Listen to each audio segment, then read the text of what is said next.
Hello, everyone. This is your normal co-host, Vito, talking to you just to prepare you for the episode you're going to hear. So we originally did this live episode for Logan on our Facebook page in collaboration with Pod.com, now the Podcasters Collective on Facebook. And after we ended our 45-minute slot, we had a ton more to say. So this is the live episode, and then the rest of our discussion kind of tacked in at the end. We are releasing this on our main feed, and we hope you really enjoy it. We had a ton of fun being live, spontaneous. So let us know if you like this type of recording, and we can do it again more. Anyway, enjoy the episode.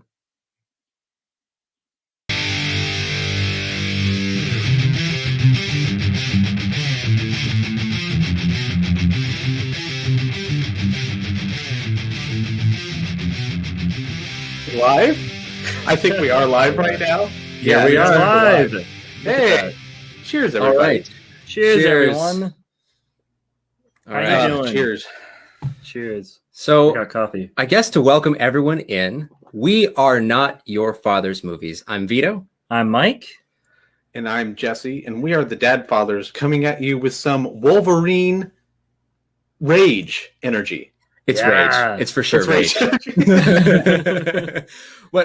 To introduce ourselves a little bit to those that might not know us, we are a podcast. We are three dads.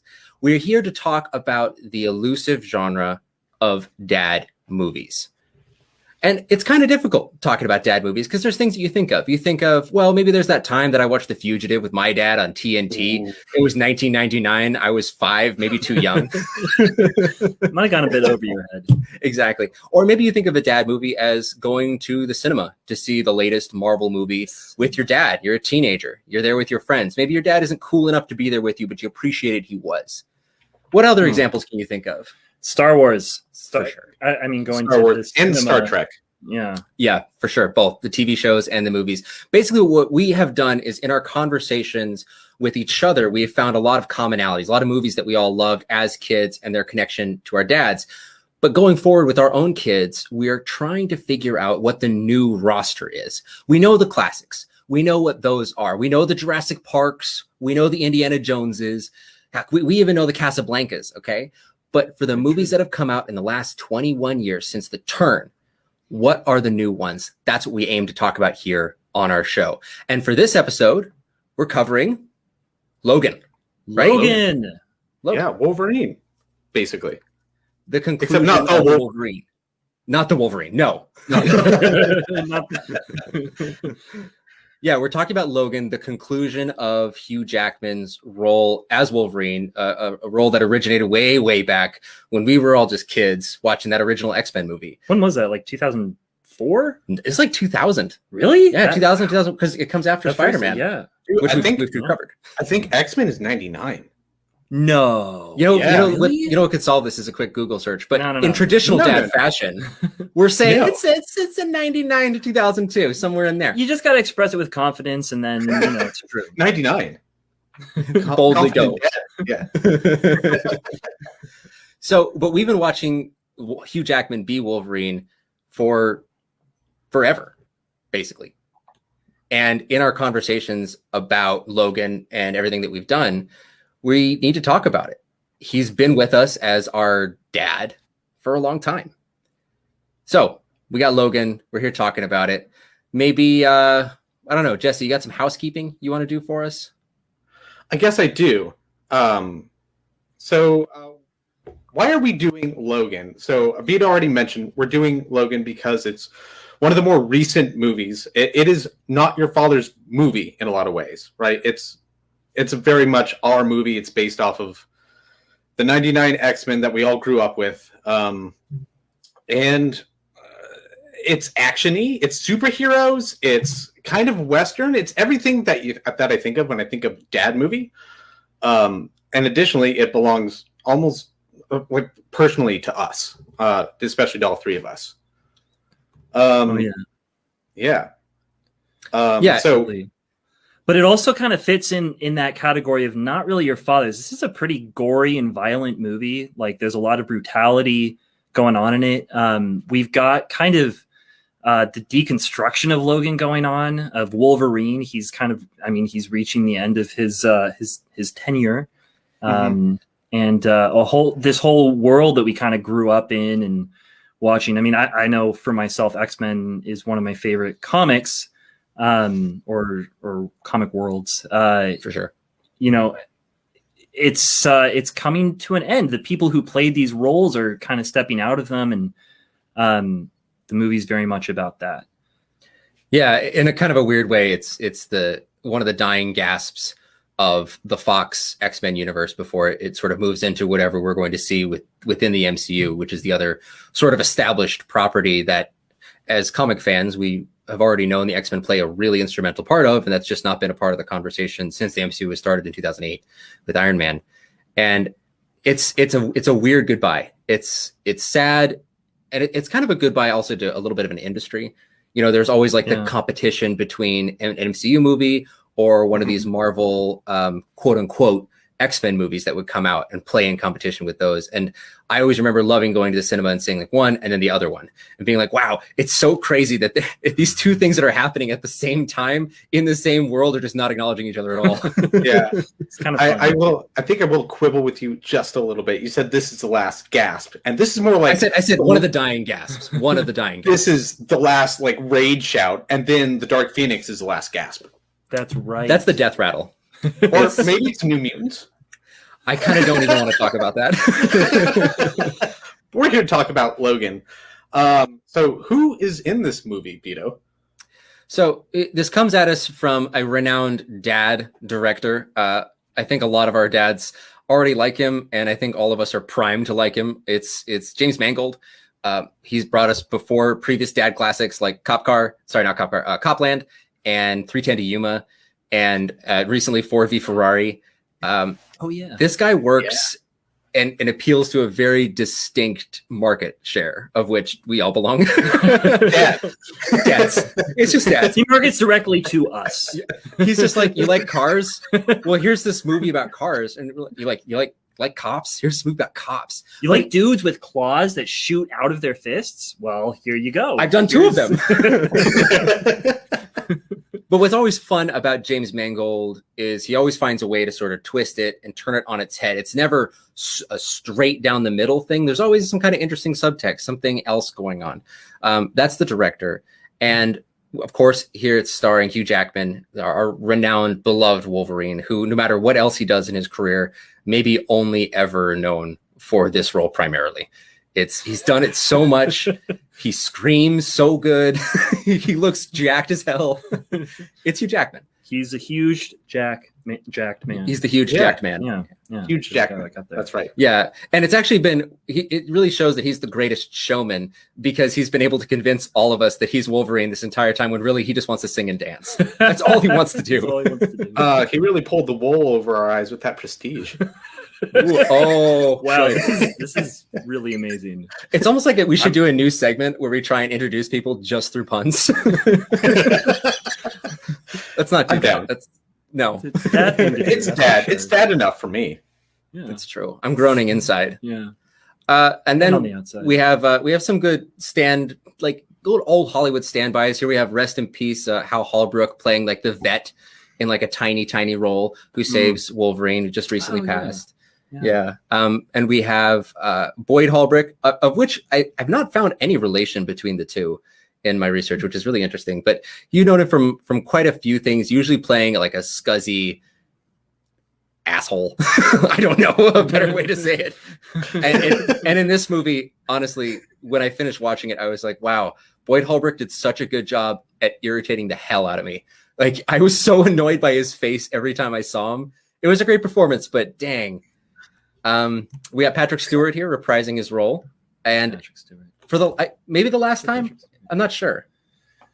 Yeah, it's kind of hard to believe that Professor X could exist in movie form without it being played by Sir Patrick Stewart, but I think it's gonna have to happen. Yeah, I like James McAvoy in this space, but they're very different. They're very different styles of Charles Xavier, you know. Yeah. But Patrick Stewart, because he's Captain Picard, just speaking of Star Trek, he draws the line here, No further. Yeah, and that way Patrick Stewart is like the bridge of dad generations. He's able to appeal to a lot of people. Oh yeah. Yeah, whereas McAvoy has like he's just got a wild energy that I think he really fits in with Split, but like I need a captain. I want a captain as Professor X, and I got that with Patrick Stewart. I was so happy with him through all these years. Yeah. As he slowly got shinier and balder, which I did not think was possible. Although he's not really completely bald in this one, which was It's true. weird. There's a little bit enough to like there's hair. enough to make him look disheveled. Yeah. Like yeah. he's been shaving and or waxing for decades and has just not been able to now. Yeah, really. And finally, rounding out our cast of people that I think we're going to be discussing, I got two. I got Richard E. Grant, who is sort of the big bad director guy, who's just a longtime favorite of mine. I love seeing Richard E. Grant pop up. He's had my allegiance ever since I saw Withnell and I.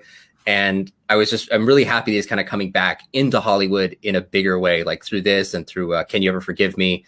I really want a renaissance for Richard E. Grant because I feel like in this role, he could have had a little bit more to do than just speechify until someone kills him, basically. Yeah. Yeah, it's kind of weird. He's a very odd villain. He just comes out of nowhere. It's like, oh, I guess you're the bad guy. Yeah, he comes out of nowhere and then leaves really quickly. Yeah. And then the other one I wanted to mention is playing our mutant Caliban is Stephen Merchant. Big one. A wild casting. Out of all the casting in this, that is the most wild thing. As a fan of like the British Office and a lot of the writing that Stephen Merchant has done, especially with Ricky Gervais, it was really strange seeing on the credits and Steve Merchant. I'm like, why is he here? I don't know. He's an albino? Tracks mutants? Vampire. He's a vampire. That's right. He's he's a glorified truffle pig. He's a glorified truffle pig. I wonder two things. Number one, who thought that he had the correct energy to do this? And they were right. Yeah. And number two, why would he want to do this? Yeah. And that's something I don't know. I don't know. I'm so happy it happened. I love Caliban. Yeah. Caliban Beware is the such light. a great... Yeah. Yeah. Well, he's perfect too. Yeah. Oh gosh. Yeah. Maybe they just wanted him because, as he says, he references Nosferatu himself, and he does have that with the cloak and the sack and the way he just hides. Sometimes looks like a Tusken Raider when he's out there in the sunlight. That's pretty much all I had though for cast and crew that I think is going to be instrumental to our conversation anyway, or at least informative anyway. I just want to say really quick. So this conversation is going to contain spoilers for the movie Logan. If you've been religiously avoiding spoilers for this movie that came out 4 years ago, be aware that good for you. Good job. Good job in doing that. And this is going to include those spoilers that you've avoided. So you might want to avoid this. And it's really, I commend you too for wanting to come and watch a live stream podcast where the banner says Not Your Father's Movies Talks Logan 2017 and have stayed this long. Yeah. Thank you. I don't know what you're out for, but I hope you enjoy it. Yeah. It would really suck for those people though, who suddenly have to hear about everything that the movie is after avoiding it for all this time. It would be so tragic. It was all a dream. All right. So I think what we usually do in our show is after a little preamble, this is Not Your Father's Movies. We're here to talk about dad movies. Then we sort of introduce the movie. We talk a little bit about who's in it because that's important to us. And what we move on from there into is if it's a new movie, we'll talk about first impressions. And if it's an older movie, which this kind of barely qualifies as older, then we talk about some of our nostalgia. And I think we're going to do both of those things here. Jesse, did you have some sort of nostalgia or first impression you wanted to share? Yeah. So basically, this came out in 2017. That was right as I was hating on every single superhero movie and thought they were all a waste of my time because they all felt like a giant long TV show. And it's like I didn't want to spend hours and hours keeping up with this. And then, like, out of nowhere, this movie comes out.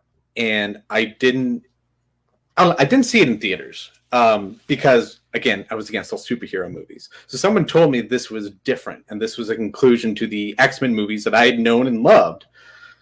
So I saw it, and and I was kind of blown away because it wasn't just another superhero movie. This wasn't an episode in a series. This was like a movie that said we are a conclusion to everything, and also we're going to throw away all the bits that we don't care about.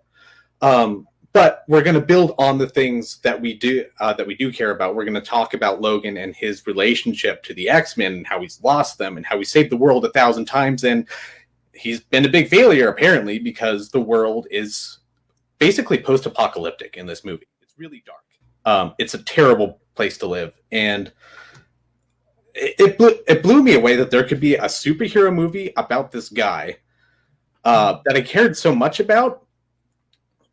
Kind of as a superhero, and instead like gave him an existential crisis to face, which is like, where do I belong in this world? Should I exist?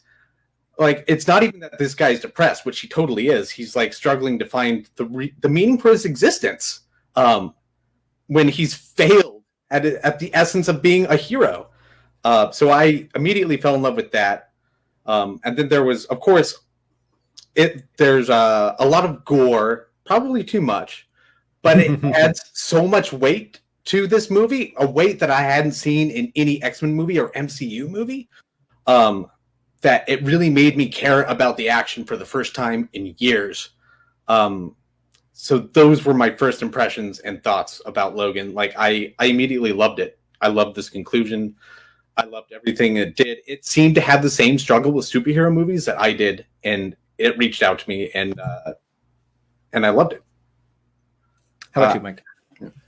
Yeah. So I was actually one of those who pretty studiously avoided spoilers for a long time. I slept on this movie and watched it, I don't know, maybe a couple months ago for the first time. We were in quarantine, and so that allowed me to... I did not know that. Yeah, just a couple months ago. So being in quarantine, I was able to finally catch up on all the things that I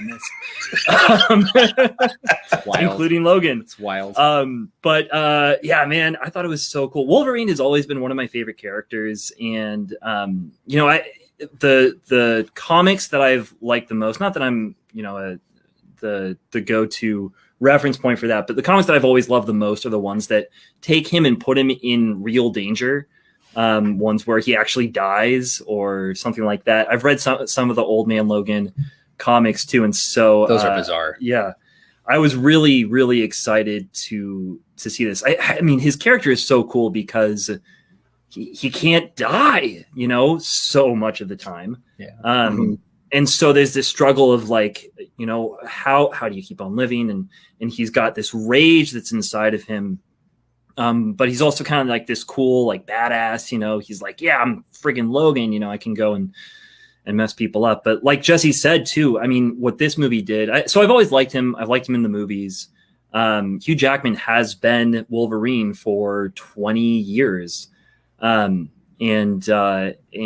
this one takes that and kind of turns it on its head, gives us some stakes that we've never really seen in any superhero movie, and gives it a reality that, again, we've never really seen. Like, This is a brutal movie where, Logan himself is doing some pretty crazy things, but we've got kids that are fighting for their lives and really brutally killing people because that's what they need to do to survive. One girl makes a guy pop like a balloon. Yeah, it's crazy. It's crazy stuff that you're seeing here.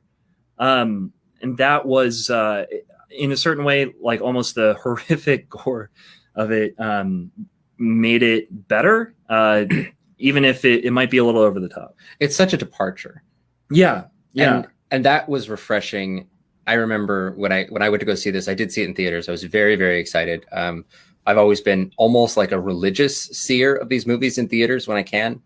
I've missed very few, and I was so happy walking out of this one because it was finally the Wolverine that we always wanted to see.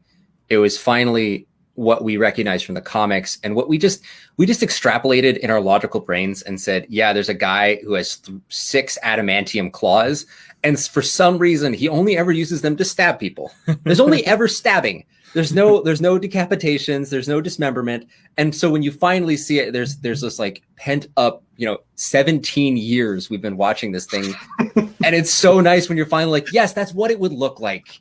It's like if you'd only ever seen gray and you're like, I know there's other colors. There's gotta be. And you finally see another color. You go, oh, yes. But you're also kind of like, this is why they didn't do it for 17 years, because we wouldn't have continued seeing it for 17 years. We would have seen the first one and been like, I've seen it now and I don't need to see any more. Yep. Also, you can't have a character kill people in the most brutal way or ways possible and then not show any character change. Like that is how most superhero movies work. It's like, oh, they do their action, but at the end of the day, they don't fundamentally change. And here it's like, oh, now you're seeing why he's such a broken man. It's because he's had to do this to thousands of people or chosen to done it for hundreds of years.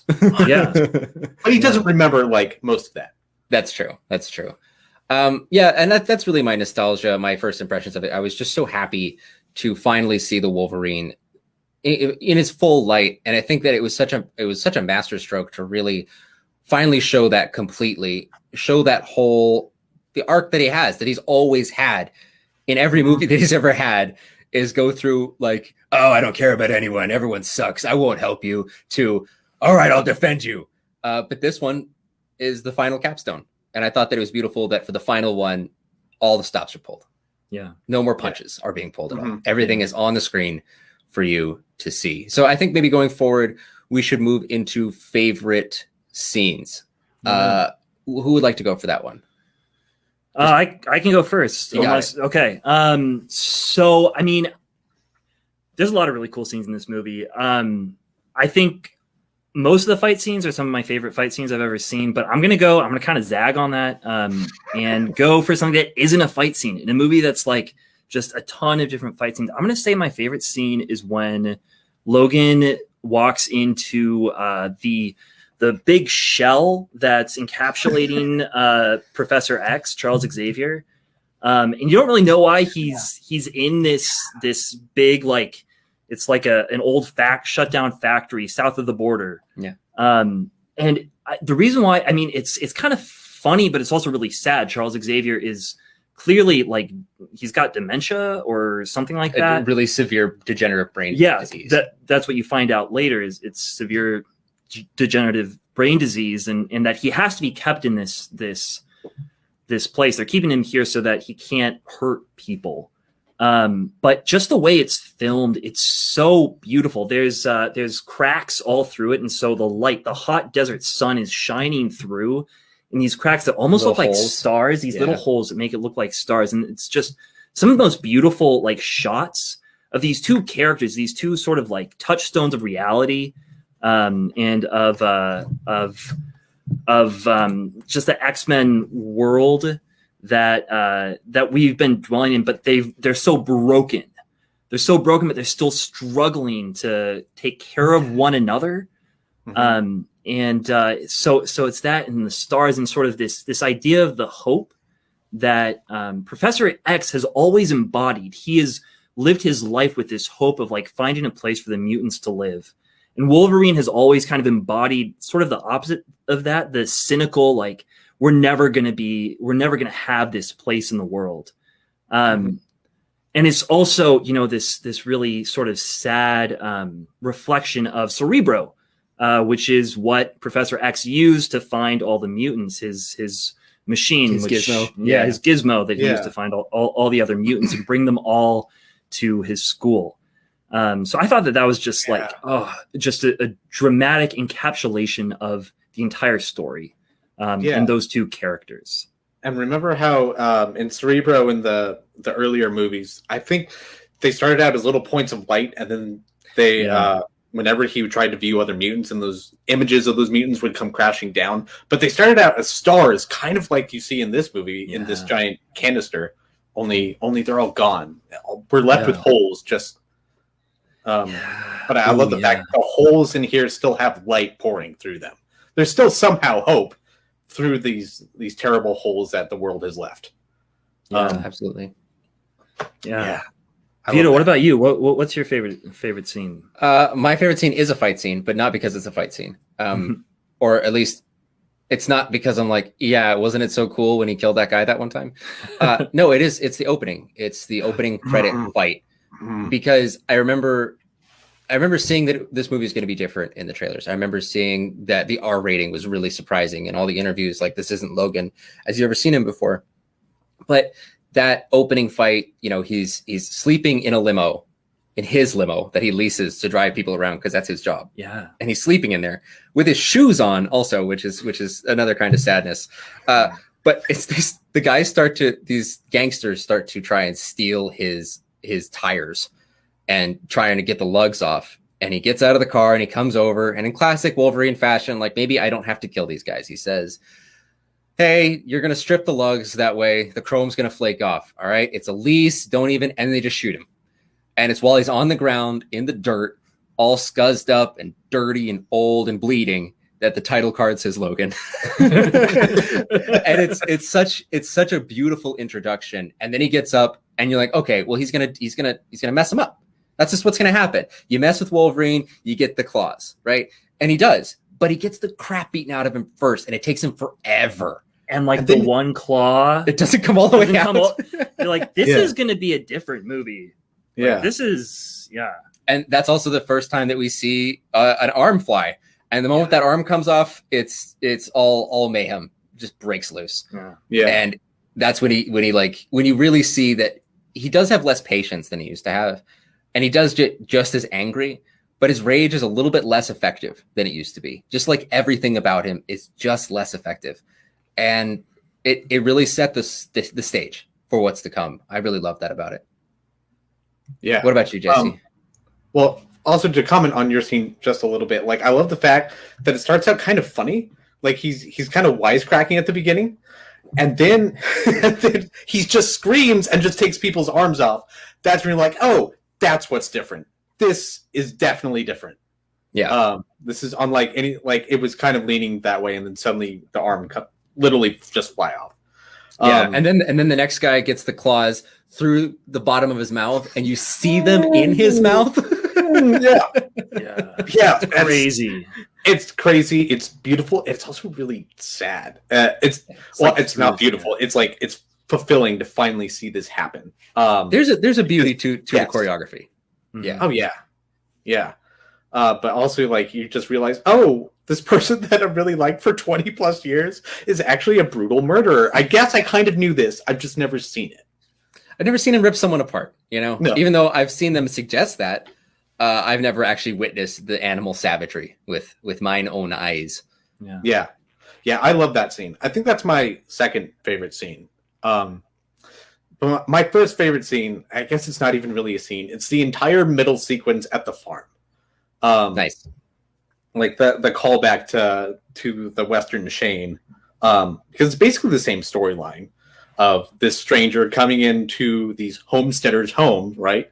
Who are trying to make a living on the farm, and they're being like pushed out by the guy who actually owns the land, supposedly, or is legally fighting them, and unjustly so. And then Wolverine helps him out. But in this case, instead of the movie Shane, where everything works out happy in the end, because Logan is there, all hell breaks loose and everybody dies. Literally everybody, including Charles Xavier, which had that made me tear up. It made me really when he's laying in bed and he's talking about how this is the most perfect night he's had in a long time, and then he remembers what he did, that he killed the entire X-Men team. And then he just looks at who he thinks is Logan, but isn't. It's his rage clone. He just looks at him and says, I understand you now. And then he gets stabbed to the chest by the rage of Wolverine. It's by X-24. Yeah, and that's what's really sad too about Professor X's ending, even though it's kind of clear that maybe it wouldn't really matter to Logan if he's understood. He doesn't really seem to care about being understood.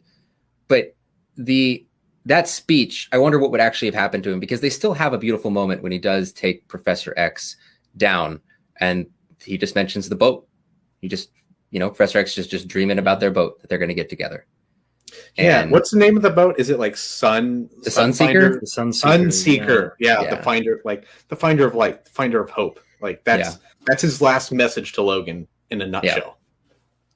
Absolutely. Just look for hope. And I kind of like that a little bit too, because a lot of times, you know, when dads pass or when people that we care about pass, we don't really get we don't get that neat, perfect bow of understanding everything that was going on with them. Sometimes you are left with just a message that's deeply personal, but can feel incomplete. And I think that's what Wolverine is wrestling with after that burial scene. And it's both like one of the most heartbreaking and funniest things in this movie at the same time. Yeah. It's when he destroys his truck and then passes out. Yeah. And just passes out from the rage. Just like, and then also, like, I'm just going to point out that, like, for a dude having an existential crisis, to realize that a clone of his rage is the thing that killed his father. Yeah. That is like the worst of all possibilities for someone like that. It's really sad. And it's like, and the people who cloned him, like it's the same people who had made him who he was and who he had fought to destroy, and that they're back, and nothing that he did mattered, and all of it's falling apart. Yeah, and then in a microcosm, you have Logan's storyline in Caliban, in this scene too. Like the guy who's like who you kind of like because he's a jerk, but he's also kind of a bad guy and has a history of being a villain. But he dies. He dies in a self-sacrificial manner that makes him a hero, but was ultimately worthless. Yeah, dude, it's such like an X-Men ending too. Like that's just straight out of the comics sort of thing. Like that kind of inconsequential literal explosion. Like, go where the light. Boom. And the only two people, so cool. The only two people that survive are the two people it was like intended to kill. Yeah. And that's like Logan's life at this point, right? He saved the world and saved the X-Men team so many times. All the other movies that we've seen where he has sacrificed himself never mattered. And that is also the death of Caliban. But that's good. At the end of the day, I'm still happy that Caliban did that. That made him a hero at the end rather than the betraying asshole that he had been up to that point, which was understandable. And it's not like he's really an asshole. It's just that's how I feel about it. I mean, when the sun, redemption.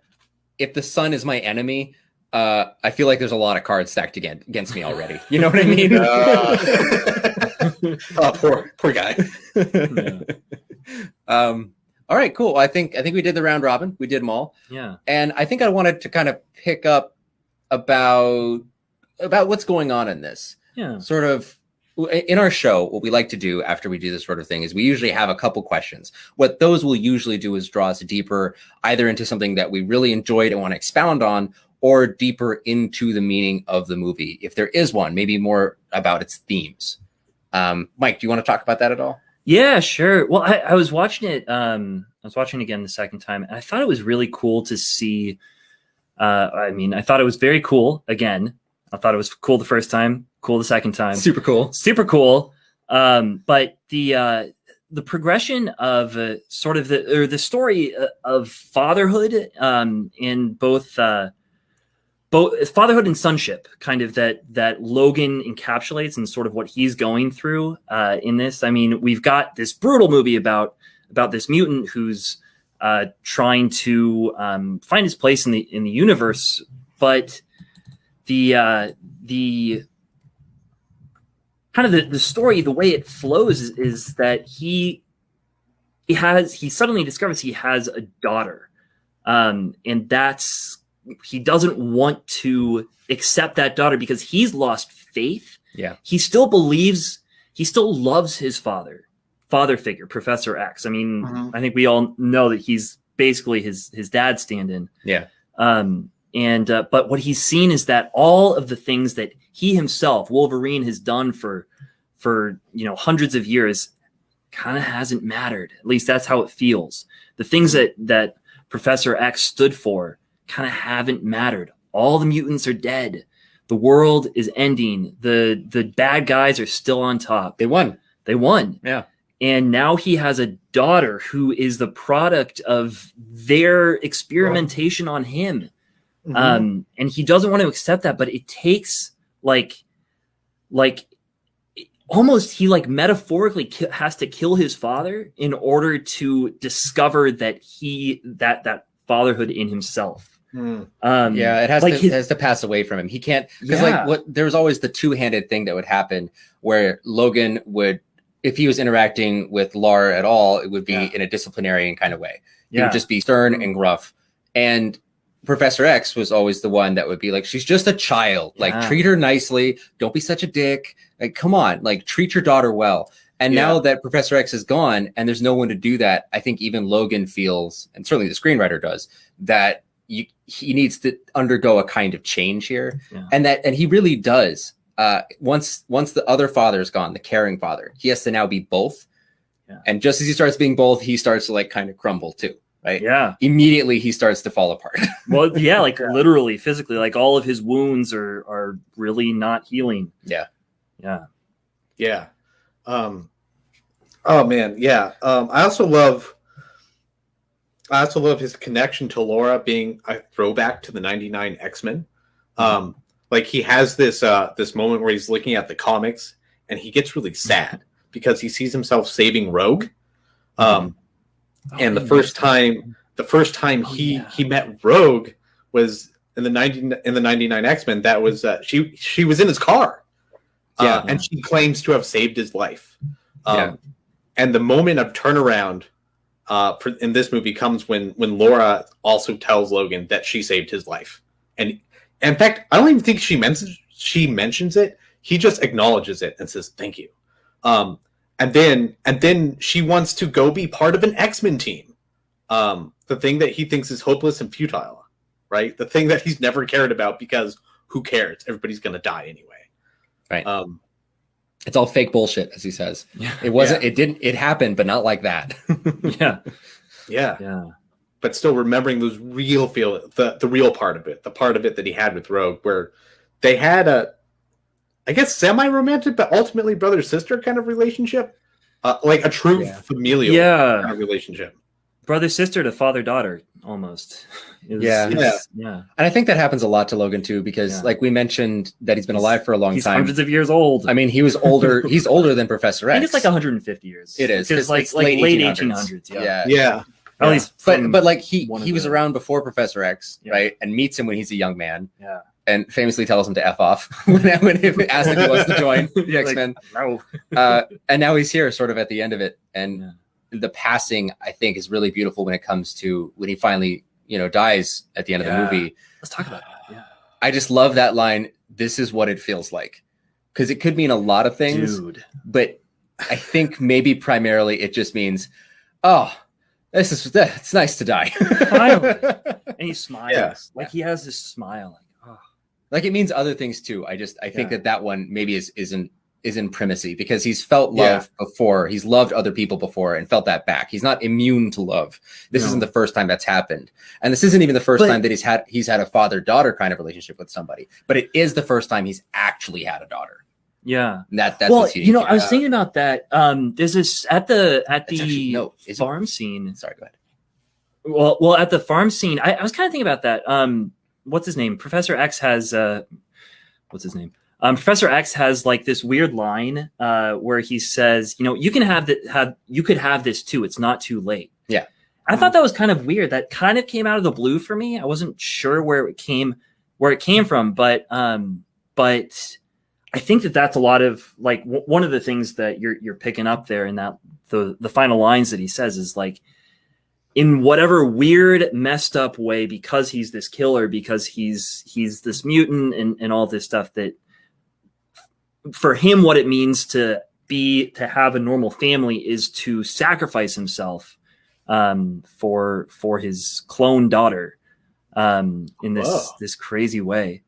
And that's a part of that. Like, I mean, it's both like, this is what it feels like to die. Like, thank God. But it's also like, to have someone I want to give everything I have for and be able to give everything I have. Sure. He's never been able to give everything he has. And he's never been able to give his life. That's literally what the family ends up doing for each other, right? Yeah. And for other people. Like they're ready to kill for one another. And Logan, you've seen glimmers of that in all the other movies, but it means so much more now because you realize that it's a hope that's not fleeting. It's just never going to go away. Yeah. More That whole last permanent. scene is so cool. Like I love that final fight, all of the young mutants going crazy, and it does have echoes of. So Jesse had mentioned Shane, and actually, as soon as this live broadcast is done, we're going to be continuing the conversation into a full length episode. Generally, our episodes run between an hour and 2 hours. So 45 minutes. We just wanted to make sure we get the meat of the discussion. And so, if you want to hear more, we're going to continue it. Specifically talking about the relation of Shane and also about the relation of Westerns to superhero movies.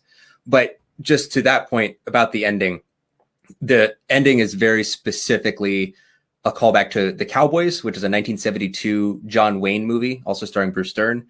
And the death of John Wayne in that, as it always is when John Wayne dies in a movie, is shocking. Yeah. But it's also kind of funny because you can see the ego of John Wayne. Bruce Dern empties an entire gun into him. He doesn't go down with just one bullet. He gets shot in every appendage and then dies. That's what happens. It takes a while too. It does. Like, and the whole time he's walking away, he's getting shot in the back because John Wayne doesn't get shot in the front. If you're going to kill John Wayne, you're inherently a coward. But there's a lot of imagery that's very much the same in that there's a tree that features very heavily into the fight. The kids are standing by kind of watching it. He's warning them away the whole time.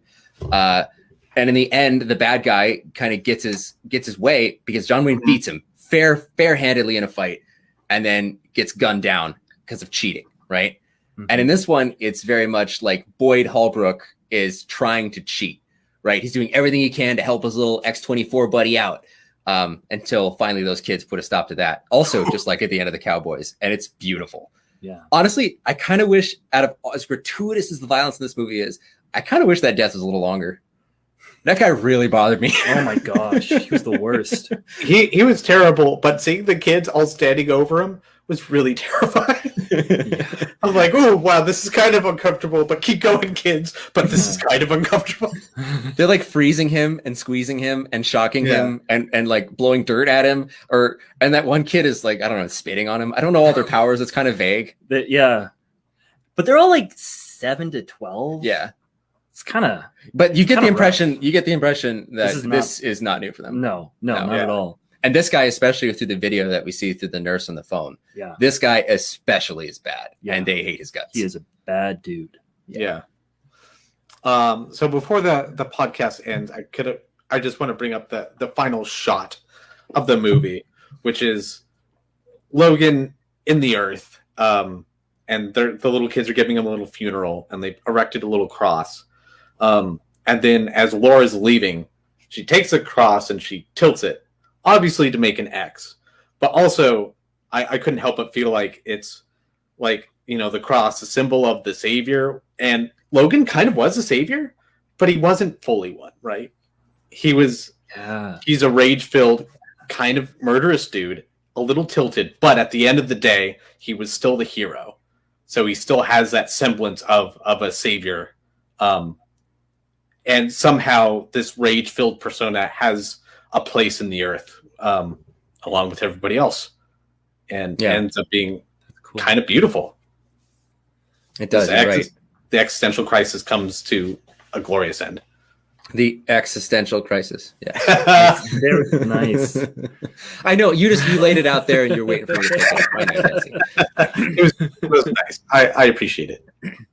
No, and it is a really good point, because the traditional sort of superhero arc that we would see in a lot of these movies, it can feel very pat. Sometimes it can feel very cut and dried. You feel like you know where it's going to go before it even really begins.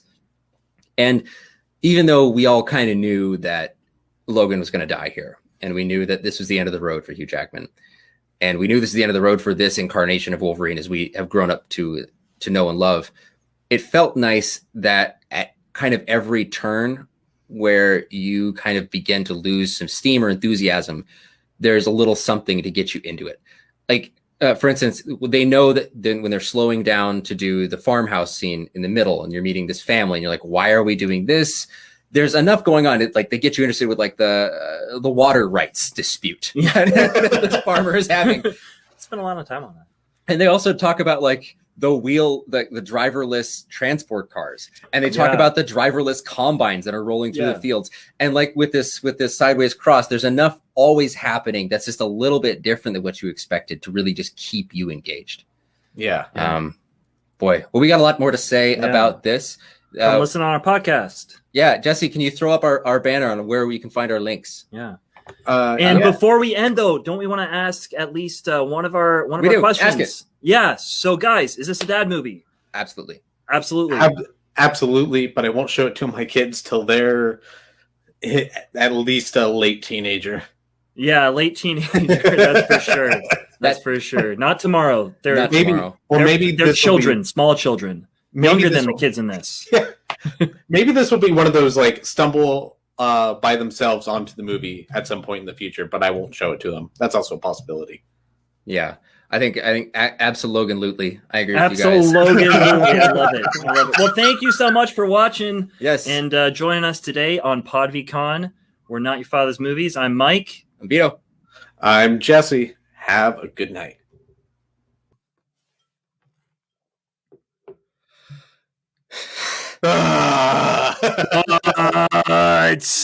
Okay. So we just finished, everyone, just for everyone's clarification, we just finished our very first live stream. That's actually an official episode. We did an AMA that you all might have heard. I hope that you did. And if not, probably didn't, but you need to be at the next one. You need to be at the next one. And for those that showed up, thank you. It's really nice of you. Yeah, it's nice to talk to people. It's on our Facebook group if you care. It's on our Facebook group, Not Your Father's Movies, at notyourfathersmovies.facebook.notyourfathersmovies.com. If you just go to Facebook and just randomly spam the words Not Your Father's Movies, you'll probably find it. Or you could just find the link in the show notes that we put there every single week for you to find. Put it in like the first box. Don't put it in the search button. Just type it into the box. If it says status updates, don't listen to it. Just status update, Not Your Father's Movies. It even works better if you link all of our social media platforms into that. If the only thing you remember from this is that nyfmovies.com is what you should post in your status, I appreciate that. But we're coming off of our whole thing. That one was real, by the way, just to be clear. That one was real. Everything else was fake. It was clear. It was clear already. It was clear. I just wanted to be really clear. It's really clear. You can feel sort of the strain in our voice because it was really fun going live. It was also really stressful because we didn't know exactly how many people would be watching. We didn't know. There's no taking it back. When you say it live, it's there. Dozens literally of people dozens. There are literally dozens of us. But what happened when we did that, it was just so much nervousness. And we're talking about Logan, and that's just a really well-known movie. And we had a lot of thoughts about it. And it's like, how do you talk about Logan between three people and sort of hit the standards of the show in 45 minutes? In 45 minutes. And it's live. 45 minutes. When we've never, ever put a time cap on ourselves. Ever. We have not. It's one of our hallmarks. Yeah. One of our hallmarks is that we will keep talking as long as we can. That's why we have episodes that vary wildly from like 50 minutes to like 2 hours and 20 minutes. It depends. Can we say that much about 101 Dalmatians? We can say about an hour's worth. Can we say a lot about Spider-Man 2 or Spider-Man 3? Apparently we can. Or Once Upon a Time in Hollywood? Or Tons. It. Absolutely. Or It. Yeah. Which are, it's weird that those are the long ones, but regardless. Feature, not a bug. Exactly. We're here. We're talking. We're going to finish kind of our conversation about Logan. So what we hit in the live show, which is attached earlier to this episode that you're currently listening to. So you've already listened to it. I hope so.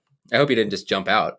But what we sort of hit on was all of our major beats, and we had to gloss over some stuff that we really wanted to circle back to, specifically how the superhero genre is relating to the Western genre, which I think Jesse had some thoughts about. I don't know, Jesse, did you have anything more to add that you had to cut short for time? I think I mentioned it more in my AMA last night rather than here. But like, so I've been thinking a lot about like superhero movies in general. And like, yeah, I think I mentioned it earlier, I guess, in this broadcast about about how I was against superhero movies for a time.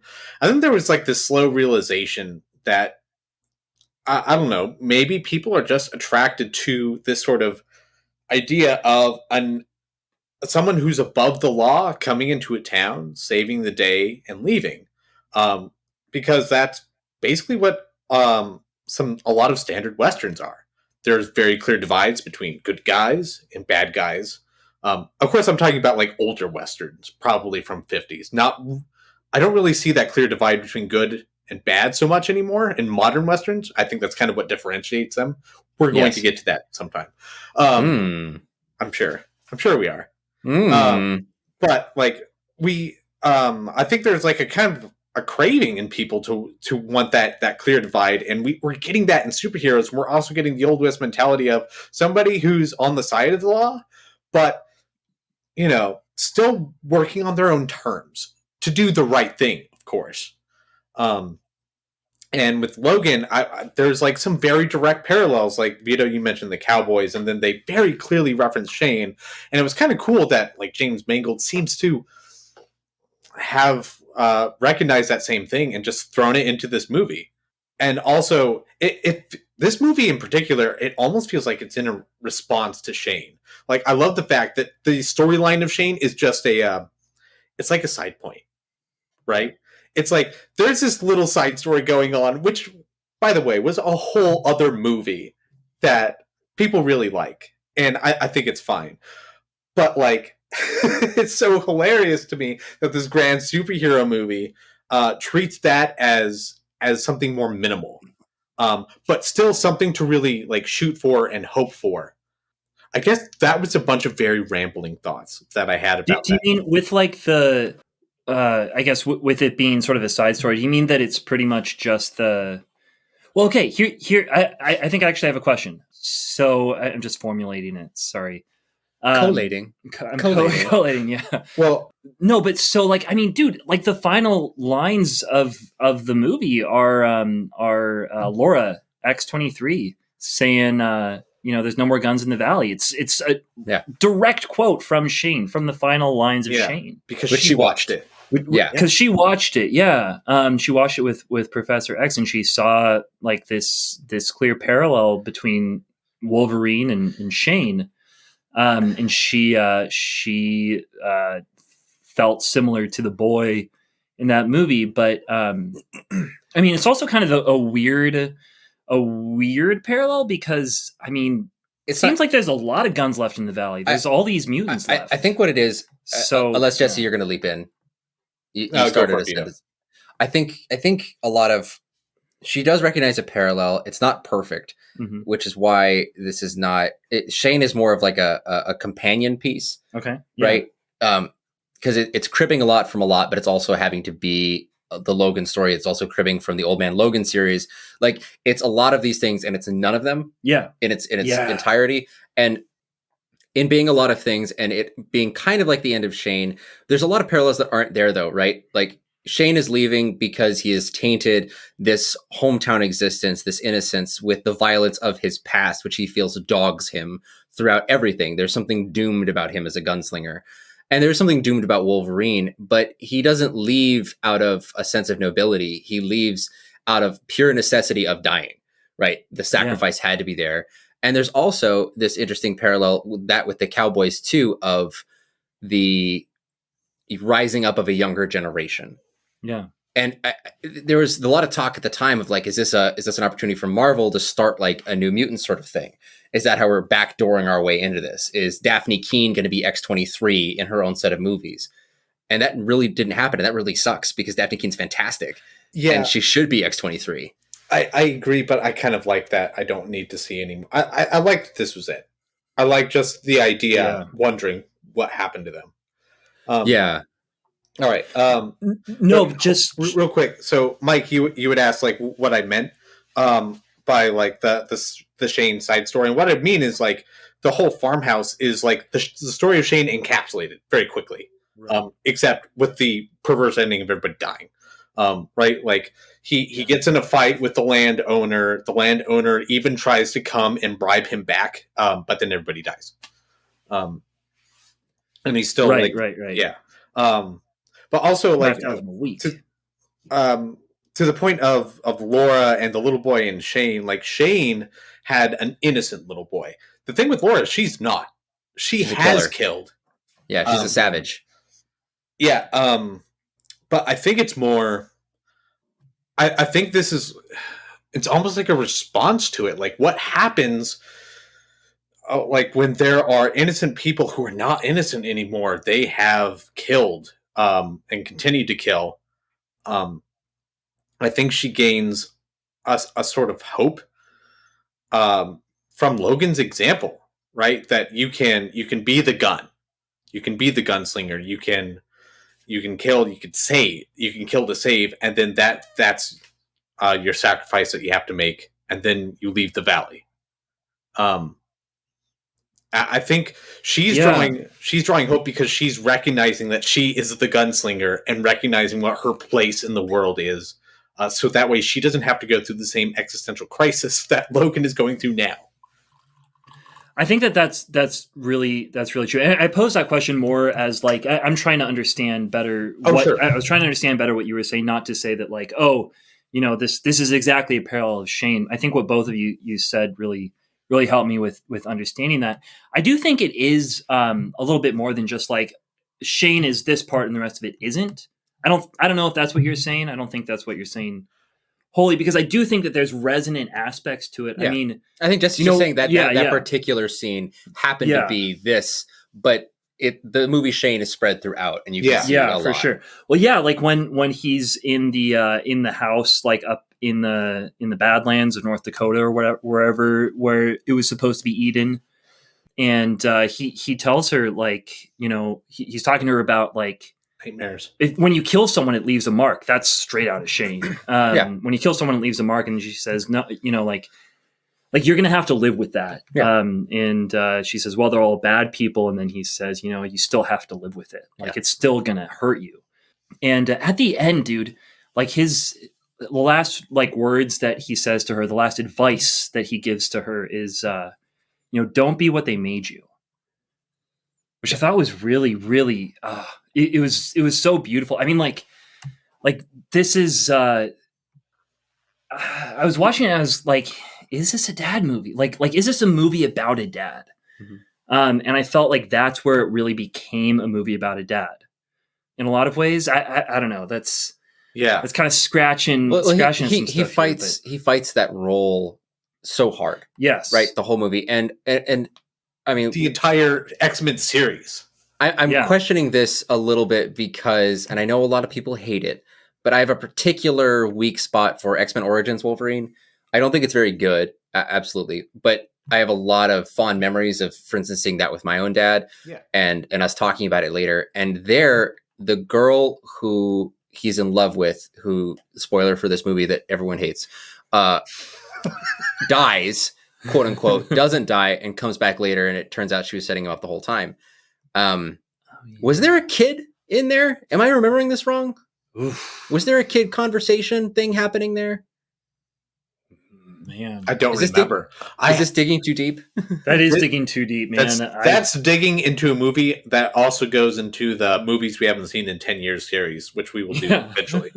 Right. And also one of the most forgettable ones of those movies that we haven't seen in 10 years in a lot of ways. It's true. In a lot of ways. I also I didn't want to recant my point. I just like that may be true. He's such a lone ranger, right? Oh, sorry, Jesse, go ahead before I go on. Just like you said that X-Men Origins was forgettable. It's funny because like the only like memories I have of that movie are like him fighting like the weirdest Deadpool you've ever seen, who has like samurai swords coming out of his arms, and then him slicing open the bathroom sink. Like that's all I remember from this movie. I remember the opening. The opening's really fantastic. Cool. It's so cool. The credit scene of them going through all the wars. Yeah.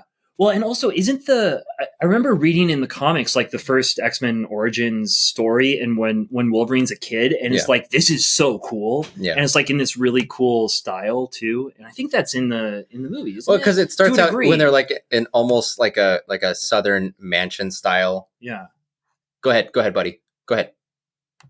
Oh, Liz wants to say hi. Say hi, Liz. Oh, say hi. Come and say hi. I can't What's hear up, them. Liz? Yeah, I guess she. Let me, It's okay. I want to All see right. your face. All I'll right, just they want to wave see you. hi. Hi. Hey. How you Yeah. doing? She can't hear you, but Can't hear you guys. Yeah. But it's good to see you. I like your shirt, Vito. Thank Hi. Pretty sweet shirt. This isn't sign language. by the way, this is all going to be in the episode, the podcast episode. Normally, guys, we edit all of this out because stuff like this happens all the time. But we are considering this our live episode, so It's true. you have It's all the a part. pleasure of hearing this. We love Liz. Liz is a favorite on the show. Liz is great. Yeah, and she's not going to say anything more, so I guess we're I can't hear what they're saying, so I That's don't have true. anything to respond to. just talk to yourself. We Let's see. Vito's saying they're saying it's okay. finger guns. It's cool. You. They- I am they- here. They Yes. finger gun you. Wait. They're Yeah, saying it's Okay. it's okay. All All right. yes. So getting back to X-Men Okay. Origins or you know what? Vito, you had a point about Logan branching Where off are of we? the kid in X-Men Origins. That's why we brought that up. Oh yeah. Oh yeah, Yeah, that's right. No, it's just that in all of Wolverine's travels, he's always been kind of a lone ranger. He's always been painted as the guy who is always begrudgingly brought into the family, always not wanting to really participate, but kind of wanting to in the end, because otherwise he'd just flat out leave. And Yeah. he has at different times, but he stays when it's important. He's almost like more of an uncle than a dad at all Yeah. times. Like he's there when it's important, but otherwise you might not see him for 10 years. Yeah. And I like that this movie forces him to kind of come to task Oh yeah. with what's happening, like especially with the death of Professor X. The movie itself, the mechanics of the movie are pushing this character that we know that exists outside of the movie into this framework and says, you have to deal with it. It's almost like his whole story up until now has been like slowly pushing him into this sort of familial relationship. Dude, the fight scene, one of the scenes that I really love a lot is the fight scene outside of the abandoned warehouse or plant or whatever in Mexico. Yeah. Where the bad guys show up. And like Wolverine is trying so hard to get out of there. Yeah. And he's like, before it starts, and he like drives to one gate and he drives to another. Logan, And- we mustn't forget Yeah. about Laura. Yeah, Logan, exactly. we mustn't forget And about the Laura. Professor X is Logan, like, we "You mustn't need forget to- about Laura. You need to take care of your kid. And Wolverine's like, I am not one tied down to family. I've been As he tied says, to as- you, as- old man. You as he- my father figure. I can't let you go. I have to keep you alive. But Carting I'm not around going to take her. He's carting around this paralyzed nonagenarian Yeah. everywhere, and it's like, no, I won't take Nonagenarian. care of the mutant. Yeah, the one who has claws and can kill people better than I can kill Of course, people now. he doesn't know that yet. Yeah. So, well, actually, does he? I don't. No, think he does. At a No. certain, he does try and run away again Oh yeah. at a certain point, and does know that. But And he's just like, the she way can handle that it. fight scene's constructed, he keeps trying to get away, and it's just like the whole world is closing in and forcing him into like it's almost like a Stephen King book. The way, Like 11/22/63. Yeah, the how, way- like time will not yeah. let him stop. yeah, exactly. yeah. It's like forcing him into being this father, and it's like all of his history has been like slowly been forcing him to this moment where he has to no longer be just like the son and the brother. He has to now pass on to the next generation. It's really, really like that. It's just Yeah. like a really cool fight scene. Like the fight scene is freaking awesome. Yeah, it's a good But scene. then the way that they use that to sort of show this thing that's happening to him, it's like a ballet. It's so I so love, well done. I love that idea of like all the other movies. He's a son or a brother, because sons or brothers, like when you're sons, you're looking for guidance from somebody else, and when you're a brother, you're going through the struggle with somebody else, right? And now he's a father. Now he can't be questioning anymore. He has to know. He has to be able to guide somebody else. He can't just support. That's not enough anymore. Like, he does support her, and she resents him for it because she's like, "Do you not care about me anymore?" Whereas if you're a brother, that works out. yeah, And then as a son, like, he was always guided by Professor X, and he could always listen to what he's saying and always be resentful of it. Like, one of my favorite lines from the movie is when he just looks at him, is just like, he always talked about how like we were part of God's special plan, but I think we're God's mistake. Yeah. Yeah. a very sun line. It's very, It's a it's very very subtle. dramatic, very hyperbolic. I But also think he means it. he does, Yeah. in the way that this is why I brought up in the live show about how he's actually so much older than Professor X, but emotionally he's so deeply stunted. Like in that X-Men Origins Wolverine movie, which is again, I want to state, is not good, but that credit scene, which shows him going through the wars, you know, it seems that for, I don't know, 40 years, he had no emotional maturity at all. For 40 years of his life, he is just tearing through the next guy in front of him with no real thought, because he's there with Sabretooth, who's his brother, who is just a complete animal, right? And then he sort of gains some kind of idea of humanity, which by the end of X-Men Origins Wolverine, he has been wiped of because his memory is wiped by the bullet to the head. And then he's kind of a Ronin, right? He's masterless. He wanders the wastelands trying to figure out where he fits. And there's all these, you see in the movies, all these reports of him being here and him being here. And we heard a story of you here. And he's brought into the fold of the school by Professor X, who he rebels against. And he really feels a lot of pull towards Magneto. But he loves Professor X. That's why he stays with him. And then once the school crumbles, he's out on his own again. And that's actually what James Mangold is kind of setting up in his previous movie, The Wolverine, is he gets involved with the Triads, a new kind of family. And he falls in love with the girl who is sort of the heir apparent to it. And there's this flirtation again with, should I be a part of a family? But there's this war happening between multiple families trying to take over. And he eventually has to just cut all ties and leave. He's still a freak. He's still an outcast and a mutant.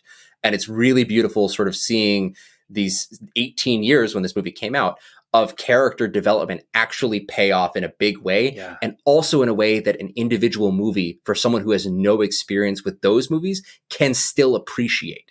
Yeah. And it was such a master stroke of writing, acting, and directing all coming together into something that is pretty close, as monumental of achievement, I would say, as something like The Avengers, because you're taking this one guy and weaving him in and out of stories. And in the end, you're picking up on all those little threads and making them all make sense in 2.5 hours.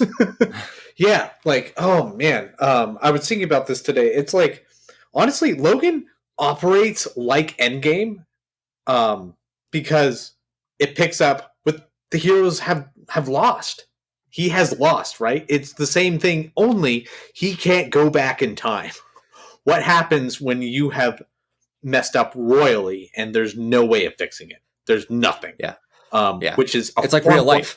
It's a far more interesting story, in my opinion. Like, that is such a weird. It's only far more interesting if you give it hope, which he's also somehow able to do in this movie. Like, I think that's a huge achievement.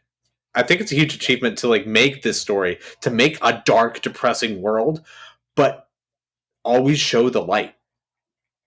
Beware the light. Beware. Yeah.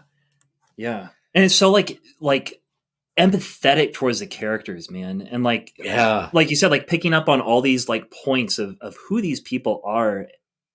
And like I said previously, you know, that scene where we see Wolverine and Professor X together, it's just like we've had like countless hours of these people doing things that most of it isn't all that important finally. But it's like all of the important things about both of their lives that we've seen are just like here. And what do we do now? Well, I also love that every other super X-Men movie, it's like Wolverine trying to save the world, trying to save New York City, trying to save all humans, trying to save all mutants, trying to save the X-Men. And he's failed now. And we don't have that. We don't have him trying to save everybody. We have him try to save 2 people, and he fails one of them. He dies. And now he's stuck and left with 1, and that leads to 12 more, and that's it. That's what you can say is what's ultimately at stake in practical terms, just in practical terms, are these like 12 individuals. But it seems like this movie has something grander at stake, which is hope in general. Like, can somebody in the most hopeless situation imaginable for them actually turn out okay? Actually have and attain the thing that they're hoping for? that they are not even sure it is possible. That's why I love this movie. That's why I think the movie is beautiful. It's like the action is it's fun. It's fun because I finally care about the character and I care what the character's doing and realize the action has implications on what could happen, rather than just being mindless fists thrown. But I think at the end I see a lot of beauty in this, and that's why I love this movie so much. I think that beauty is there, and I think that we have done it justice. I didn't do it in the live show. I have a couple of problems. I just have a couple, and they're not major, and I do love this movie. I think it's too long. And I think that part of that is due to the length and number of the action scenes. I don't think that a lot of, especially the farmhouse fight, I don't think it needs to be that long.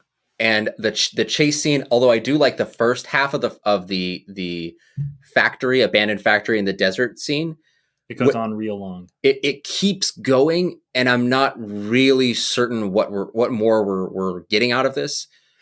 Yeah, I agree with you on the farmhouse, but I actually do think there's some stuff that we're supposed to get from the length of the factory. I know you brought that up already. You did. Not just that, but there's more. There's more specifically too, but, what I'm having an issue with is I understand that he's running from his daughter and everything, but especially when he tries to leave in the limo and go through the fence. And for some reason, this fence is just the damnedest, strongest fence in the world. That this limo that he's driving crashes through everything. But this fence is apparently made out of whatever Mr. Fantastic is made out of. It is so stretchy and so bendy. It's like if Mr. Fantastic and Mrs. Incredible were combined into one fence. And he just can't get through it. And then there's this whole thing where he has to turn around and go back. And I don't know. There's just moments where I'm going like, all right, this is like 2 hours and 20 minutes long. I know it has to be big. I know it has to be like really big. But I saw a lot of places where I, for one, was just losing interest. I was like, this has been going on for a long time. I love a long action scene, but some of them just felt just long to be long. And I wasn't seeing something new, I guess. I didn't see why it had to keep going. Yeah. And I wish they'd give me a reason to see that. Yeah. I thought there was like a good reason for the fence, actually. Like I think that you had told me that before I watched it the second time, and I was like, why is that fence thing in there? Like I remembered it because it's like this cool thing with the guys are jumping on it, and yeah, it's cool. But I feel like what we keep seeing is like Logan is being confronted with with reality in like such an intimate way. Like you don't drive cars through fences. Like fences actually do work. I feel like a lot of action movies show cars driving through fences. Yeah, but like I don't think that it works that well most of the time. I mean, I've never tried it. Have you? I at least feel like the fence would probably kind of like just eventually would because it's being stretched, it would get thinner and then would eventually just sort of like go over. Yeah, but I think like the way I don't want to argue about like. I think you're right. I think for a Jeep or something that would work, but for an average limo, I'm not sure if it could actually functionally do that. Again, that the whole fence thing seemed to be like, oh, in every other superhero movie, of course you would just burst through the fence, and this one, we're not. Yeah, but then he does coincidentally somehow manage to get out in front of the train. That's 1,000 miles long. It's the cowboy thing. But it didn't work here, and it works here. This is a minor quibble of just saying, like, I find some of the things that are happening inconsistent. I will cede that to you. It worked for me, didn't work for you. I think that's it worked for me the first 4 times. I agree with you. I agree with you that the movie is not perfect, and there's lots to fault it at for, but I don't think the fence thing is the thing. It's just an example. Also, the farmhouse. I love the farmhouse. I even love the fight scene, and the reason why I love the fight scene is lots of things are happening there. Real quick. Sorry. Which part of it? Yeah, I don't mind Wolverine versus X-24. You need to show that he is as invincible as previous Wolverine was. You need to show that he has all the capabilities the previous Wolverine did. The animal ferocity, the savagery. This is like, it's Wolverine when he's 120 versus Wolverine when he's 20. And you need to show that. You need to show this blind savagery and invincibility. He's the Terminator with claws and rage, right? And I'm fine with that. It's just how long it takes him to butcher all those dudes that drive up to the house. And then the weird, like really elongated back and forth of Richard E. Grant ineffectually trying to control him, Boyd Holbrook not going out to talk to him. Like there's just a lot of business that's happening that really slows the pace of this scene down. And really the pace should be nightmarish and breakneck. You need to see him ripping through these guys fast. And really it's like, it feels like they brought like 30 dudes. And this weapon is taking a really long time dispatching them so that there's enough time for Wolverine to have a conversation with dying Professor X. And also so that Caliban can have an about face and do something different. And I'm just like, it's just a lot of business crammed in really fast. Yeah. And it just needs to be just like tighter. And that's something that just really took me out. Again, I've seen this movie a lot, and it's only in the recent viewings I'm kind of going, I feel the shaggy pieces. And I'm kind of like, this is what stops it from being a 5-star or a 4.5 star, which is where I was at when I first saw it, is just the repeated viewings have sort of slowly made me have less patience. Okay. Yeah, I don't know. I still like the length of the farmhouse. I get what you're saying in principle, but not about that. I don't know. Fair enough. I buy into it completely. Okay. I felt a little frustrated with that scene, kind of in the reverse though. I mean, I did feel frustrated. It wasn't long enough. Well, no. That's what the reverse is. I realized that's what I said. I don't exactly mean that. I felt the same sort of frustration about X-24 is like killing the dudes because like I'm pretty sure he killed them all off like 3 times. It felt like it. That's why I said that's why I said like he had to have brought like 30 guys for there to be that many guys that died. But I mean, like there's some weird things that like. So I felt like it was rushed when Professor X dies, when he actually dies. Not like he has this whole speech, which is very slow before he gets stabbed. But then he gets stabbed and just goes, whoom, crazy. Like, I don't have time to be like, whoa, if they had just given me a couple more seconds to deal with that.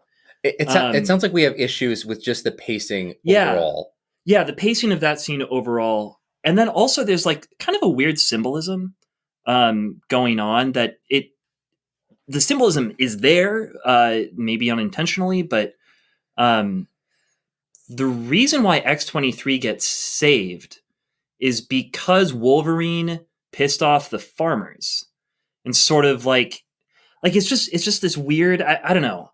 Did you feel that at all? Like he pissed them off by being like a hothead and like ends up screwing. Well, he broke the boss's nose. Yeah, and disarmed him. Yeah. And then the reason why she's saved is because of this good deed that he did, but also because instead of saving the little girl, he goes to save Professor X. I don't know. It's just like this weird. It does seem weird, but then trying to put myself in Logan's headspace, there's a man dying up here that's a paraplegic. He's ancient. And he doesn't know his what's going on with him. And so instead of starting a fight immediately with this weird clone, which is also, this is not the first time that Wolverine has faced himself in an X-Men movie. This has happened like at least twice, I think. Yeah. And so he's not quite used to this, but it's happened before. He also knows that X-23 Laura is more than capable of handling herself. Yeah, and so I feel like there was almost like a triage thing that happened there. He was like, you know what? This can wait for a little bit while I go figure out what's going on with my dementia-addled father figure who's paralyzed and ancient. Yeah. Yeah. That's what I thought was happening there. Yeah. I don't think so. I think it really is like he just made a moral choice, and I think he made the wrong one. I think he's just like, the girl, maybe my daughter, she's captured, but my dad's up there. I'm gonna go with my dad. I don't think he's that emotional about it. Yeah, well, that's the point, though. He's not that emotional about it. He should be emotional about his daughter being kidnapped. And she can't do anything right now. Like, that dude is him. He is bigger. He is stronger. I think he gets that. He does like a double take and looks. I think he sizes him up pretty well. Yeah, and he has so little emotion for Laura being kidnapped. He just looks and says, "I don't care." I don't even want to. It's funny. I'm coming to the defense of this guy because I thought you guys would be defending him more. But and we might even be at a point where we need to just move on and we can't argue this. But I don't. I'm at least saying I think that he has a lot of faith in Laura's abilities because he saw her decimate. She killed more people than he did. That's true. In the abandoned factory scene. She's an animal, and she's restrained here, but he's been restrained before, and he's found his way out. And I think from my viewing that he has a little bit of trust in her abilities as an animal. That might be the case. I think we can all agree though that it does seem like the pacing in this scene is a little weird. Things are a little bit off with it. Well, it's also still a cool. I don't know. Maybe not. Maybe we can't all agree. Vito and I agree. We agree, but we still like. I know this is weird. I know. Hey, high five. Yeah. Did you hear that? Okay, that was a high five. I said earlier this is my favorite scene, so I'm gonna have to defend I know. it. I love the messiness of it. I love them because it feels like when somebody dies, that is going to be sudden. He's not going to say the most perfect thing imaginable. He just says, "What's the sun tracker?" Right, and then he dies. Sunseeker. Sunseeker. Yeah. Like nothing about this is a perfect farewell for Professor X. Nothing about this. And like I said, I don't think it's. I think that is a crazy moral choice that Logan makes in that scene. And I just want to say the reason why I was thinking that is based off of everything we've been talking about earlier, with him not being able to really establish a connection with his daughter until his dad is dead. Sure. Until Charles is dead, because he's so all of his being is sucked into him, so that even at this crucial moment when it's either him or her, he's choosing him. I think there's great as long, and he will keep doing that as long as Professor X is still alive. I think there's great reasons to believe either side. I think this is a true differing readings of something, and I would have also appreciated that if in this scene there was more of a pull towards one side or the other. I wish it was less ambiguous and more clear, because I don't see how the movie is aided by this scene's ambiguity, and I can only see how it would be aided by it being more clear. That is just one of my issues. So like when it comes to like superhero movies, I'm not going to sit here and nitpick. Like, I don't think this thing works. I don't think this thing works. But as we're talking about it, I think that there is an issue with how one can read this scene, that if there had been a little bit more work, that issue just wouldn't exist. If there had been more of an intentionality, something to give, like, for instance, Mike and I, an ability to say, not have an issue with pacing or not have an issue with this choice or anything, and also give you the answer of, is this truly clearly him going after his dad? And I just don't think that is here. Clearly it's not here, right? There's a division. There's clearly. So, okay, let's move on. Yeah. Let's move on. I say let's move on. Let's move on through just one note. Oh my gosh. The way that no, dude, the farmer, like the farmer. He kills X-24. Doesn't kill him. Spoiler. He hits him with the truck. And then he hits him with the trunk, and then he shoots him with a shotgun. He like blows his face off, and then he turns around to kill Wolverine. Like he turns around to kill Logan. Like that is just so. And Logan's just like, just do it, man. Just do it. Like, and you know that if he got shot point blank like that, he'd be dead now. And also to turn that back to Shane, right? To the movie Shane. There is this huge fight that Shane gets in with the guy that he's staying with, because Shane wants to be the guy to go down and kill the bad guy, and he won't let the dad do it. Right? He wants to be the gun for the guy who wants to be the gun, because he knows that to kill somebody really messes you up. And this is like the reversal, where like the guy, the dad in this movie becomes the gun. He becomes a killer as well. And that's cool. Even though Logan tried to prevent, again, this is like the futility of Logan's existence. He pointedly tried to do that earlier by breaking the farmer man's nose, the big boss man's nose. And still in his futile existence, this guy took his last breath trying to kill Logan. It's tragic. it was kind of gut-wrenchingly sad. Yeah. That's just, I feel so many emotions in this entire scene, in this sequence. Yeah. I do too. I just think it's a little messy, but like that's such a cool. Yeah, I thought that was really cool, really really cool. I think maybe because I think we should wrap it. We should wrap this. Yeah. But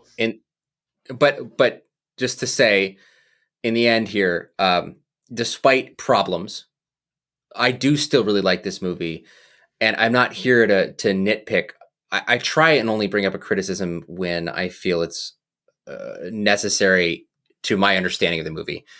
And when we talk about future superhero movies, I'm not going to be the guy, that asshole in every podcast that you hear about superhero movies. Like, well, I just didn't really find it believable when they use their powers this way and not that way. I mean, I'll say it if I see it, but I'm not going to be looking for it. You know, like I love superhero movies. I love these things. Could I just say that one thing that bothered me is the boob flashing scene earlier? I don't like at the that. beginning. It was doesn't just make any like, sense. It was like, Pretty oh, unnecessary. we're a rated R movie. We got to have boobs in here. We're Pretty contractually obliged to have this. Here you Yeah. go, Logan. Here's some boobs. It was really jarring, even in the theaters when I saw it, and it was kind of sad because like nudity has its place in art, and the place it has is not here. It's not in this scene. It's not in this way. It feels excessive and needless and gratuitous and not good and bad and other adjectives. Lots of other adjectives. I really hate it. I have no positive adjectives to describe the nudity in this movie. And like I said, it has its place and its place is not here. And it kind of prevents me in some ways from showing this to kids like a little bit earlier at all. Cause I gotta be like, hey, there's weird unnecessary nudity here. Yeah. I don't know what to say. It's like, but they're like, we got the R, we got the gore, we got the F words, we got the boobs, we got it all. And you're like, yeah. Why do you need it all? Why do you need it all? Could have just gone with the gore and the F words. It really just felt like they were just they had a checklist of like, well, we got to throw in all the rated R stuff, so got to make sure that's in there.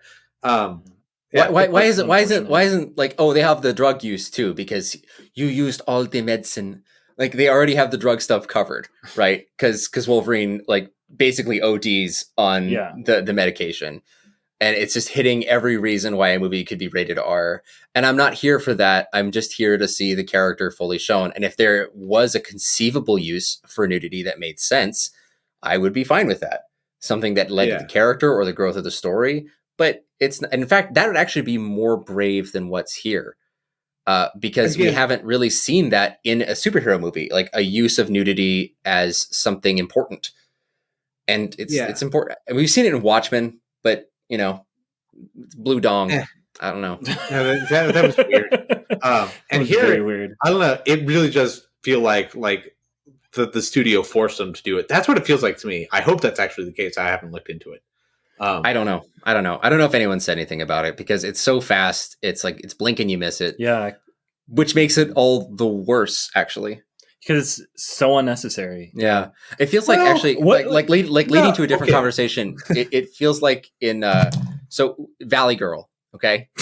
Oh no! It all leads back to Valley Girl. Not Nicolas Cage. Valley Girl. No, but it was supposed to be a little exploitation movie that was supposed to be made by a male director that was just supposed to show like a lot of skin. It's like a teen sex comedy. And when it eventually got a female director, she tried to work with the producers and say, like, I just want to make sure if we're going to do nudity that it has a reason for being here. And that was kind of cool. There was something about the intentionality of that is not here because this feels random. You were using words to describe Valley Girl that I would never use, namely intentional. Well, so I can't get off the Valley Girl train. Let's get off this train. I kind of feel like we've said we've expressed how frustrated we are about the nudity in this movie. Vito has expressed that he loves Valley Girl. So but how cool is it that Logan is like a limo driver? Like, it's not cool. It's really sad. It's really sad, but it's also cool. He's the man in black, man. But then like Like they use a funeral to get it going. Saying that he's Johnny Cash? Well, I mean, it ends with that. How is he going to play the guitar strings? Like he has the claws. He's going to go like crank, and they're all going to cut every time. Well, exactly. No, but dude, okay. So how cool is it though? Like every single superhero movie, or not every single one, I'm overstating, but a lot of them end with a funeral, right? Yeah. This one we does. We did 3 movies where it all ended. Yeah, like every Spider-Man. That's like pretty classic. Like someone has had to die. You've had to pay a great price to get to return home having changed. With great ability comes great responsibility. Yeah, something like that. But it's so cool how this kind of all gets kicked off with him at a funeral as a limo driver. Like he's not there attending; he's a limo driver getting drunk in the rain. And then this lady shows up. I thought that was neat. It was neat. It was neat. I thought it was cool. It was neat. Honestly, I like this. I like how the movie has a lot of really neat things. Like, yeah, it even has like meta commentary on comic books, which it's like, yeah. It does. I think this happened before. I can't remember where, but I know I've seen that before. But like, oh, now I just like had a brain fart trying to think of anything else. It's okay. Don't think about it. It does. This movie does that, and I love how it starts out as like, oh, this is all fake bullshit. But what it becomes is like, because everybody decided to believe it, it comes true. Because everybody's found something in there, something they can relate to, something that is good. They attach to that, and that was their meeting place. That was the beginning of their Eden. At least they hope, because you realize that might also be in vain too. Who knows? Who knows about those people's stories? But you have hope that they continue to thrive. Man, I love that idea of like a superhero movie that is quintessentially about hope, using comics as a vehicle for hope in this movie. Man, that's just really cool. There's a bunch of really cool things like that in here that I love. For sure. And it is one of the best comic book movies, and actually only the 5th that we've ever covered, which is kind of surprising. But, listeners out there, we have comic stuff planned. We have wide-ranging tastes that are outside of... It's not just Spider-Man. It's not just Spider-Man. We like other superheroes. Specifically Marvel superheroes, apparently... unlike most people out there, we like superheroes. Exactly. What we're doing though is we're trying to kind of step in where it seems like there's a gap in conversation. We're trying to step in where it seems like there's something really unique that we can say. So you might be clamoring and champing at the bit for us to talk about Captain America or talk about Infinity War, and those things will come at a certain point. But right now, we're just trying to tell you where our focus is. And if that seems confusing at times, that's okay, because we're also confused. We're trying to talk about dad movies, and we're trying to figure out what that means going forward. That's actually kind of the podcast, is us having this ongoing discussion about the things that we are slotting into these spots. And one of those spots is proudly, even for me, who has some issues with the movie as a movie, it's proudly given to Logan. This is a really good example of a comic book movie that has transcended its genre and turned into something that's very special. And we're very, very happy to talk about it tonight on our live stream, and also in this second half that we've recorded afterwards. So thank you everyone very much for joining us. This was like, we've been building up to this for a long time. There's a lot of nerves, a lot of discussion about how we're going to do this. Mm-hmm. And we were just happy to have done it. And I think have done it justice. Yeah. We have. We've talked about what we didn't like. We talked about mostly what we did like. Mm-hmm. And I feel like that was mostly fitting. We never even really talked about the gore that much, or most of the fight scenes, which are a majority of this movie and what a lot of people really like. But it's funny that we didn't even touch them. Like, we touched on it.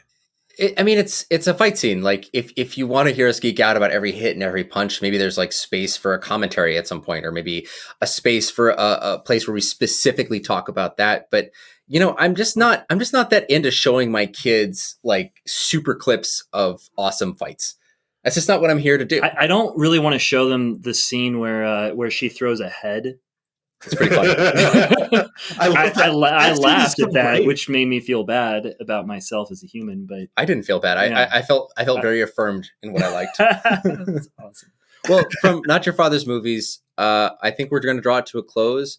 We are going to be putting this into our Loners and Outcasts. Loners and Outcasts series. We hadn't planned it that way, but through scheduling, it just seems to fit. Yeah. And so here it is. It's going to interrupt our actually planned series, and it's going to exist here because it has a spot, and we are really proud to give Logan a place here. Absolutely. Yes.